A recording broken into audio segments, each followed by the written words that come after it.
السلام علیکم ورحمۃ اللہ وبرکاتہ۔ سیدنا کریم صلی اللہ تعالیٰ علیہ وآلہ وسلم۔ اچھا، آپ سب کو معلوم ہوگا کہ قرآن کریم میں 114 صورتیں ہیں۔ اب ان 114 صورتوں میں بعض صورتیں مکی ہیں اور بعض صورتیں مدنی ہیں۔ اب بچوں کو یاد کرانے کا طریقہ یہ ہے کہ انہیں کیسے یاد رہے کہ کتنی صورتیں مکی ہیں اور کتنی مدنی ہیں، تو انہیں سب سے پہلے یہ یاد کروایا جائے کہ جو قرآن کریم میں سب سے بڑی صورت ہے اس کا نام ہے سورہ بقرہ۔ اب سورہ بقرہ کی جو آیات ہیں وہ ہیں 286 یعنی 286۔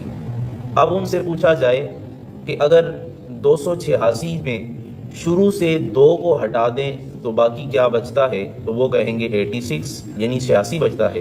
تو آپ کہیں یہ جو 86 بچتا ہے اس کا مطلب یہ ہے کہ قرآن کریم میں جو مکی صورتیں ہیں وہ 86 ہیں، وہ 86 ہیں۔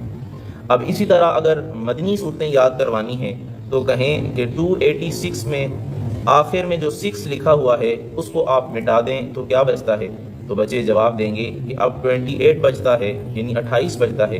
تو آپ انہیں بتائیں کہ قرآن کریم میں جو مدنی صورتیں ہیں وہ 28 ہیں۔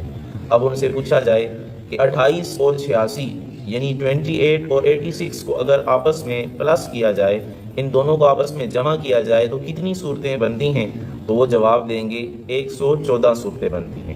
اب یہاں پہ یہ بھی بتاتا چلوں کہ مکی صورتیں کسے کہتے ہیں اور مدنی صورتیں کسے کہتے ہیں۔